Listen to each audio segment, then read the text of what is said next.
आम्ही सगळे पायपीट करून झाल्याच्या नंतर आता त्या काकाने सांगितलं की इथून पुढे किंवा इथून वरती जाताना ते पर्वत लागतंय, हेमकुटा पर्वत येणार आहे। चला इथून जाऊन बघूया हेमकुटा पर्वत कुठे आहे, काय आहे, कसं आहे। पावसाचं वातावरण आहे तर मला नाही वाटत आपल्याला सनसेट बघायला मिळेल।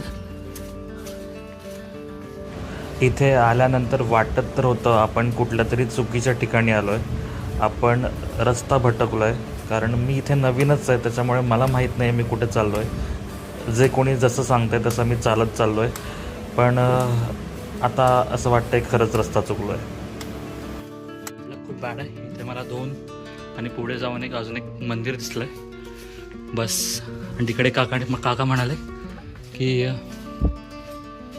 हेमकुटा पर्वतवरती आता जाऊन का फायदा नाही, कारण का सनसेट हा काहीतरी 6:30च होता आणि तो सुद्धा संपला आहे।